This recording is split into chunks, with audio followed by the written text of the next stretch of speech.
Chicago, day two here at Podcast Movement Evolutions. Today was setup day. We set up all the booths. We got everything in place. And something happened this time that was just totally different. We kind of got set up early, and that's because we've done this enough times now that there's a system. We're always talking about systems, having your system down. Lou always talks about systems, and yeah, it was kind of interesting day. We are done pretty early. We had to wait for our homie from shore to come through because planes got delayed, and then LD from shore, her plane got delayed. But we got everything together, and it was a really interesting day. A lot of cool stuff happened. But my story for today goes as follows, and this is why I say it's kind of hell of important that when you're out creating your content, working on your community, I would say it's important if you can to come to events like this. So finally got a chance to meet up with my homie LD from shore, and her plane came in late. She said she wanted to grab a bite to eat. I just came from eating with Katie, Caleb, and Lou Mangello, who's an amazing human being. And I said, you know what, LD, I'm on like 3:30 in the afternoon time, even though it's like 9:30 here because of the time difference. So I said, I'll go kick it with you. So we go in and we're waiting, sit down, and the server, comes through, takes our order, and then we're waiting for the lip sync crew to come through. So they come in, and now we all don't fit on our table. I go, where's some space over there? Let me go holler at these people and see if we can get a spot.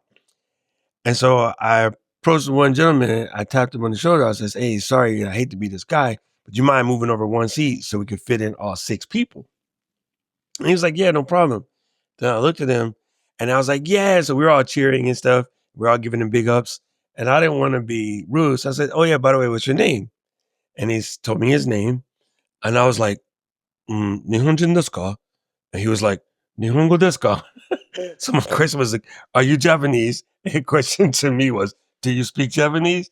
And I was like, yeah. We were like, yeah. So we had this full on conversation, got his, and he traveled all the way from Japan to come here. He didn't immediately look like this is kind of a weird thing to say, but just understand, I can normally tell right away whether someone's like native Japanese or maybe a Japanese person that lives in the US.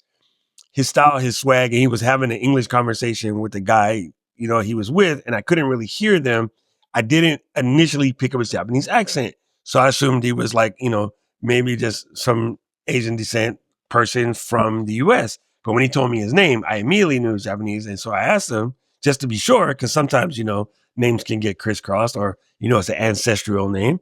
So I was like, when I asked him that, and he was like, yeah, homie and I chatted.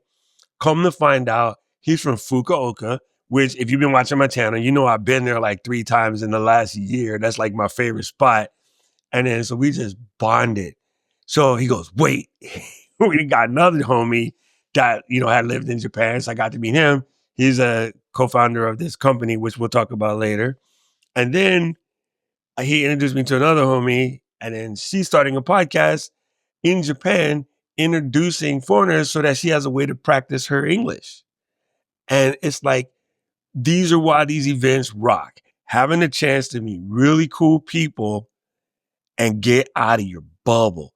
And I know all of you people that like to use the word introvert, that whole country would be considered introvert if you went by what you guys are calling introvert. But when you take the time to go out of your way and be nice to people and be civil, you'll be amazed. The world is not as jacked up as we tend to act like. This is no doubt one of the best times in the world to be alive. And I know that sounds strange because we get caught in the bubble of all the negativity, and all I could do is just bring you down. Can't bring me down. No, no, no. Can't bring me. Yeah. I'm sorry, dude. I'll be the person out here living my best life, trying to be happy, looking for places where happiness exists and living there. I choose to ignore the negativity. And I'm not going to get, what's the term, Pollyanna and stick my head in the ground. But life is too good, man. I met a whole bunch of cool people tonight. Not just them, met some other cats. I met a dude doing some really interesting stuff with sound and binaural setups, which is an audio term. You know, I'm an audio geek. Got to hang out with the Lip Sync squad.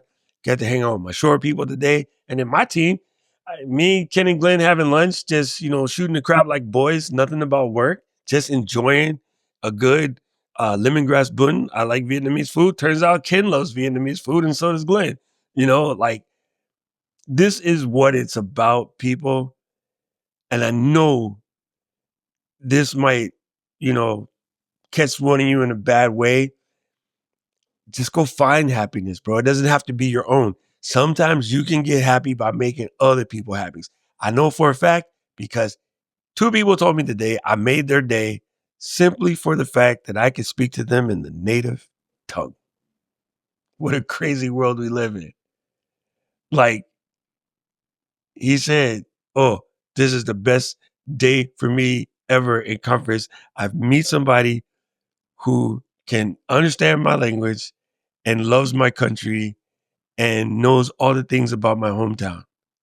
I made this dude's day, and he made mine as well, because it just gave me flashbacks of my family trips and hanging out with my niece in his hometown. And just, I'm going back. I'm going back in a couple of months.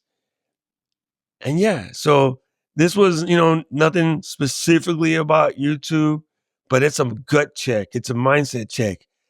Conferences are good for getting you out of your bubble. If you don't believe me, talk to Alicia. Alicia will back me up because she is definitely came out of her bubbles after hanging out with us at like 3-4 conferences. I wish you were here, AT. You would love every second of this. And just a reminder that the world is not as horrible as we might think if we stay stuck in our little bubbles. So maybe you just need to get out, touch grass, put your feet in the water if you got water. Not in Chicago water. Holy crap, people. I got here yesterday, 72, thought I was cool. Today was 30. Slapped me in the back of the neck like I stole something. It's cold as hell in Chicago. But I just wanted to come in and tell you a good story. I don't know who needed to hear this story. I needed to hear this story. I needed to remind myself that the world is doper than we think sometimes. So yeah, that's it. Channel update. I am 2 people short of hitting 19,000, which means we're 1,002 people short of hitting 20,000. And although subscriber count kind of really doesn't matter that much anymore, it's a milestone that I want to hit. And on to the next one. So if you like this video, you like being reminded every once in a while that the world is cool and it ain't sucks, press the like button. If you didn't like it, press the dislike button twice. And if you ain't done it yet, subscribe. I normally do more than wax rhapsodically about my first day at a conference in Chicago. Sometimes I do because it's my channel. And I just want to share with my people because I feel like my people are my family. This is a story I would have with any of my other brothers and sisters. So if you want to be part of the LGL family, subscribe it up. Come through. Right about now, the algorithm is going to show you another video I think you should watch. I agree with him. I need to know everything. Who and the what and the where. I need everything. Trust me, I hear what you're saying, but act like it's new what you're telling me. I'm curious, George. I hop in the Porsche, 5 and a horse. I'm ready for war. I'm coming for throats to turn.